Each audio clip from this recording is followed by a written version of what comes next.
Hello friends, అందరికీ నమస్తే అండి. Welcome to my channel. So కొత్త సవరణలతో ఇందిరమ్మ ఇండ్లకు సంబంధించి ముఖ్యమైన అప్డేట్స్ అయితే వచ్చాయన్నమాట. సో వీడియోలోకి వెళ్ళి క్లారిటీగా తెలుసుకుందాము. మీరందరూ కూడా వీడియోని లైక్ చేయడం ద్వారా ఈ సమాచారం చాలా మందికి కూడా రీచ్ అవుతుంది. ఇందిరమ్మ ఇండ్లకు సంబంధించి వచ్చేటువంటి ప్రతి చిన్న అప్డేట్ కూడా నేను మీకు తెలియచేయడం జరుగుతుంది.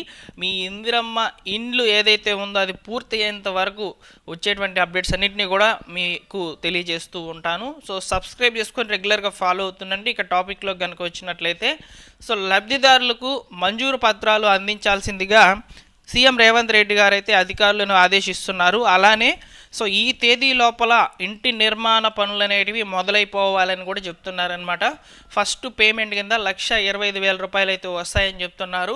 సో ఆ యొక్క 1,25,000 రూపాయలు మీ ఖాతాలకు చేరాలంటే మీరు చేయాల్సినటువంటి ముఖ్యమైన పని ఏంటి, సో ఈ వివరాలు అన్నింటినీ కూడా ఈ వీడియోలో క్లారిటీగా తెలియజేస్తాను. అదేవిధంగా అర్హతల్లో కొన్ని కొత్త సవరణలు అయితే వచ్చాయండి. వీరికి కూడా అవకాశం అయితే కల్పిస్తున్నారు.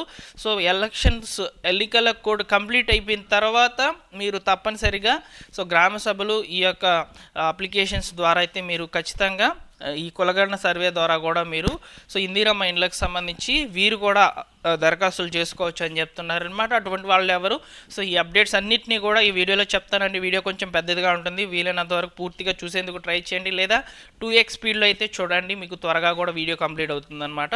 సో ఇలాంటి అప్డేట్స్ కోసం మన ఛానల్ సబ్స్క్రైబ్ చేసుకోండి ఫ్రెండ్స్. ఇక లేటెస్ట్గా వచ్చినటువంటి ఈ యొక్క అప్డేట్స్లోకి అయితే డైరెక్ట్గా వెళ్ళిపోదాము. సో నేను మీకు ముందుగా చెప్పాల్సినటువంటి ఒక ముఖ్యమైన అప్డేట్ ఏంటంటే, గ్రీవియన్స్ ఎంట్రీలు అనేటివి అవుతున్నాయి, సబ్మిట్ అయితే అవుతున్నాయి. సో మీరు ఒకసారి ట్రై చేయండి. ఒకసారి ఫెయిల్ అయినా కానీ ఇంకోసారి అయితే ట్రై చేయండి. ఖచ్చితంగా గ్రీవెన్స్ ఎంట్రీలు అనేవి తీసుకుంటున్నాయి అన్నమాట. సో ఈ గ్రీవెన్స్ ఎంట్రీలు ఏంటంటే అభ్యంతరాలు. సో ఇప్పుడు ప్రభుత్వం రిలీజ్ చేసినటువంటి L1, L2, L3 లిస్టులలో మీకు ఏమైనా అభ్యంతరాలు కనుక ఉన్నట్లయితే, మీకు సర్వే సరిగ్గా జరగకపోయినట్లయితే, లేదా ఈ యొక్క రీమార్క్స్ ఏమైనా తప్పుగా ఎంటర్ అయ్యి ఉంటే, సో వాటికి సంబంధించి మీరు సో గ్రీవెన్స్ అనేది పెట్టుకోవచ్చు అనమాట. మాకు అన్నీ కూడా తప్పుగా జరిగాయని చెప్పి. సో దానికి సంబంధించిన వివరాలన్నిటివి తీసుకుంటుంది. మీరు ఒకసారి ట్రై చేయండి. సో ట్రై చేసి ఓకే అయితే తప్పకుండా వచ్చి కామెంట్ సెక్షన్లో తెలియజేయండి ఫ్రెండ్స్, ఎందుకంటే మీరు ఇచ్చే రిప్లై చాలా వాల్యుబుల్ అవుతుంది నాకు. సో అందరికీ కూడా తెలియజేస్తూ ఉన్నాను అనమాట వీడియోస్ రూపంలో. సో ఇక టాపిక్లో కనుక వచ్చినట్లయితే, ఈరోజు పత్రికాముఖంగా వచ్చినటువంటి ఒక లేటెస్ట్ అప్డేట్ అయితే ఇక్కడ మీరు చూసుకోవచ్చు. అర్హుల జాబితాల్లో పలు సవరణలని చెప్తున్నారు. సో ఇందిరమ్మ ఇండ్ల కోసం కొత్తగా గత నెలలో 4 రోజుల పాటు గ్రామ సభలను ప్రభుత్వం ఏర్పాటు చేసింది. ఇందులో ఇళ్లకు సుమారు 1,00,000 అప్లికేషన్స్ అయితే వచ్చాయి. అయితే కొత్తగా లబ్ధిదారులను గుర్తించే అంశంపై ఎమ్మెల్యేలు, మంత్రుల నుంచి వినతులు రావడంతో ప్రభుత్వం పలు సవరణలు అయితే చేసింది. ఇందుకోసం 15,000 రూపాయల కన్నా తక్కువగా ఉన్నటువంటి ఉద్యోగులు కూడా ఇందిరమ్మ ఇండ్ల మంజూరుకు అర్హులని తేల్చి చెప్పింది అనమాట ప్రభుత్వం. సో 15,000 రూపాయల కంటే తక్కువ జీతం ఉన్నటువంటి ప్రభుత్వ ఉద్యోగులకు కూడా సో ప్రభుత్వం ద్వారా ఇందిరమ్మ ఇండ్లు కట్టుకునేందుకు అవకాశం అయితే ఇస్తుందన్నమాట. అలానే అంగన్వాడీ కార్యకర్తలు, ఉద్యోగులు, ఆశా కార్యకర్తలు, గ్రామ పంచాయతీ ఉద్యోగులు ఈ జాబితాలో కూడా ఉంటారని సర్కులర్లో పేర్కొనుంది. సో మండలాలు, మున్సిపాలిటీల్లో ఇటుక తయారీ యూనిట్స్, సెంట్రింగ్ యూనిట్స్ ఏర్పాటు చేసుకునేందుకు చర్యలు చేయాలని చెప్పి పీడీలను ఎండీ ఆదేశించారు. డబుల్ బెడ్రూమ్ ఇండ్ల కాలనీ ఇళ్లకు అవసరమైన మౌలిక సదుపాయాల పనులు అనేటివి వెంటనే చేపట్టి పూర్తి చేయాలని, ప్రారంభించిన పనులు ఏమైనా ఉంటే గృహ నిర్మాణ సంస్థ ఇంజనీర్లు వాటి పనులను చేపట్టి పూర్తి చేయాలని సర్కులర్లో ఎండీ పేర్కొనడం జరిగింది. సో అర్హతల్లో చాలా మార్పులు అయితే వచ్చాయి చూడండి. సో 15,000 రూపాయల కంటే ఉద్యోగులు ఎవరైతే ఉంటారో ఆ జీతం తీసుకునే వాళ్ళు, సో వాళ్ళు కూడా ఈ యొక్క ఇందిరమ్మ ఇండ్లకి అప్లై చేసుకోవచ్చు అని చెప్తున్నారు. అంగన్వాడీ కార్యకర్తలు, ఉద్యోగులు, ఆశా కార్యకర్తలు, గ్రామ పంచాయతీ ఉద్యోగులు ఈ జాబితాలో ఉంటారని చెప్తున్నారనమాట. సో నెక్స్ట్ అదేవిధంగా మనకు సో సీఎం రేవంత్ రెడ్డి గారు సో ఇందిరమ్మ ఇండ్ల స్కీమ్లో భాగంగా గత నెలలో ప్రభుత్వం మంజూరు చేసిన లబ్ధిదారుల ఇండ్ల పనులను ప్రారంభించనున్న నేపథ్యంలో శుక్రవారం నారాయణపేట జిల్లాలో అప్పక్కపల్లి గ్రామంలో ఇందిరమ్మ ఇంటి లబ్ధిదారుడి ఇంటికి సీఎం రేవంత్ రెడ్డి ముగ్గు పోస్తారని అధికారులు వెల్లడించారు. ఇండ్లు శాంక్షన్ అయిన 45 రోజుల్లోగా పనులు ప్రారంభించాలని గైడ్లైన్స్లో ప్రభుత్వం అయితే స్పష్టం చేసింది. ఈ గడువు వచ్చే నెల 10వ తేదీ ముగియడంతో సో రాష్ట్ర వ్యాప్తంగా పనులు స్టార్ట్ చేసేందుకు లబ్ధిదారులు ప్లేస్ను చదును చేసి ముగ్గు పోసేందుకు ఏర్పాట్లు అయితే చేస్తున్నారన్నమాట. సో కాబట్టి ఇందిరమ్మ ఇండ్లు శాంక్షన్ అయ్యి 40 రోజుల లోపల ఇందిరమ్మ ఇండ్ల పనులు అనేటివి ఖచ్చితంగా బేస్మెంట్ వరకు పూర్తి చేయాలని చెప్తున్నారనమాట. సో లేని పక్షంలో మీకు డబ్బులు అనేటివి మీ యొక్క ఖాతాలకు చేరవని చాలా స్పష్టంగా అయితే ఇక్కడ చెప్తున్నారనమాట. సో వెంటనే ఇంటి పనులను ప్రారంభించేందుకు మొదలు పెట్టండి అని చెప్పి ఇక్కడ ప్రభుత్వం నుంచి అప్డేట్.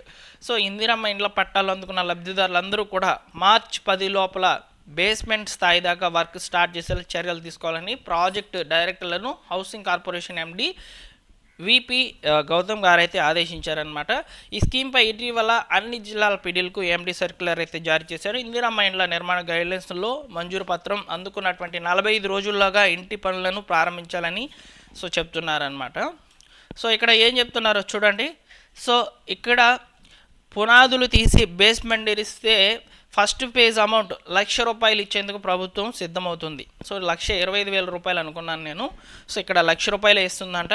బేస్మెంట్ వరకు వేస్తే మీ ఖాతాలకు ₹1,00,000 అయితే చేరుతుంది. ఈ ₹1,00,000 కూడా మీ అకౌంట్లోకి పడాలంటే మీరు పంచాయతీ కార్యదర్శుల ద్వారా మీరు బేస్మెంట్ పూర్తి చేసుకున్న తర్వాత ఖచ్చితంగా ఒక ఫోటో తీసి ఆ ఫోటోని ఈ యొక్క వెబ్సైట్స్ నందు అంటే వారికి లాగిన్ అయితే ఉంటుందన్నమాట. సో లబ్ధిదారు లాగిన్. సో దాంట్లో మీ యొక్క వివరాల నందు మీ ఫోటో కనుక అప్డేట్ చేస్తే బేస్మెంట్ ఫోటో అనేది అప్పుడు మీ ఖాతాలకు ఈ ఫస్ట్ బేస్మెంట్ సంబంధించి ఫస్ట్ ఫేజ్ అమౌంట్ అనేది ₹1,00,000 అయితే మీ ఖాతాలోకి చేరుతుందన్నమాట. సో ప్రభుత్వం ₹5,00,000 అయితే ఇస్తుంది కదా. బేస్మెంట్ దశలో 1,00,000 గోడలు కట్టిన తర్వాత 1,25,00,000 అంటే ₹1,25,000. సో అదేవిధంగా స్లాబ్ పూర్తయ్యాక ₹1,75,000. సో ఇల్లు పూర్తయిన తర్వాత మరో 1,00,000. ఈ విధంగా లబ్ధిదారుడి యొక్క బ్యాంకు ఖాతాల్లోకి 4 ఫేజెస్లో అయితే అమౌంట్ అనేది 4 విడతలు అయితే విడుదల చేయనున్నట్లు సమాచారం. సో లబ్ధిదారులు ఇచ్చినటువంటి బ్యాంక్ అకౌంట్ ఏదైతే ఉందో దాన్ని యాక్టివ్లో పెట్టుకోండి. ముఖ్యంగా దానికి ఆధార్ లింక్ చేసుకోవడం, ఓటీపీ లింక్ చేసుకోవడం, అదేవిధంగా ఎన్పిసి అనేది యాక్టివ్ చేసుకోవడము, ఇవన్నీ కూడా మీరు ఈ యొక్క పథకానికి సంబంధించిన డబ్బులు మీ ఖాతాల్లోకి పడాలంటే ఇవన్నీ కూడా కరెక్ట్గా మెయింటైన్ చేసుకోవాలన్నమాట. ప్రభుత్వము ఎప్పుడు ఎలా అయినా చేయవచ్చు, కానీ మనం అన్ని రకాలుగా సిద్ధంగా ఉంటేనే మన యొక్క ఖాతాలకు డబ్బులు అనేటివి చేరడం జరుగుతుంది. ఓకేనా. సో కాబట్టి మీరందరూ కూడా తప్పనిసరిగా సో రాష్ట్ర వ్యాప్తంగా తొలి దశలో 71,482 మందికి ఇందిరమ్మ ఇండ్ల పట్టాలైతే ఇచ్చి ఉంది. సో అటువంటి వారందరూ కూడా స్థలాన్ని చదును చేసి వెంటనే ముగ్గు పోసుకొని సో ఈ యొక్క బేస్మెంట్ అనేది మార్చి 10 లోపల పూర్తి చేసుకోవాలని ప్రభుత్వం కండిషన్ అయితే ఇచ్చింది. లేని పక్షంలో మీకు ఫస్ట్ ఫేజ్ అమౌంట్ అనేది రాదు. సో తప్పనిసరిగా మీరు ఈ పనులన్నీ కూడా చేసుకోవాల్సిందిగా మన ఛానల్ నుంచి నేను రిక్వెస్ట్ చేస్తున్నాను. తప్పనిసరిగా ఇందిరమ్మ ఇండ్లకు సంబంధించి వచ్చేటువంటి ప్రతి అప్డేట్ కూడా నేను మీకు తెలియజేయడం జరుగుతుందండి. సో ప్రతిరోజు కూడా వివిధ రకాల న్యూస్ పేపర్స్ అన్నీ కూడా చదివి అందులో ఏదైనా సమాచారం కనుక దొరికినట్లయితే ఈ విధంగా మీ ముందుకైతే వస్తాను. తప్పకుండా మన ఛానల్ని ఫాలో అవుతుండండి. రెగ్యులర్గా లేటెస్ట్గా వచ్చేటువంటి ఇందిరమ్మ ఇండ్లకు సంబంధించిన సమాచారం అంతా కూడా నేను మీకు తెలియజేస్తానండి. ఓకేనా. సో నిన్నటి రోజున లబ్ధిదారుల లిస్టు అని చెప్పి వనపర్తి జిల్లాకు సంబంధించిన వివరాలు అయితే అందించాను. ఈరోజు కూడా వివిధ జిల్లాలకు సంబంధించిన అప్డేట్స్ అయితే ఉన్నాయి. సో ఆ వీడియో మాత్రం సపరేట్గా చేయాలని నిర్ణయించుకొని ఉన్నాను. సో సపరేట్ వీడియో అయితే వస్తుంది. సో దాన్ని కూడా చూడండి. ఇందిరమ్మ ఇండ్లకు సంబంధించి ఈరోజు అన్ని వీడియోస్ కూడా పోస్ట్ చేస్తూ ఉంటాను. మన ఛానల్ ఫాలో అవుతుండండి. ఓకేనా. Thanks for watching.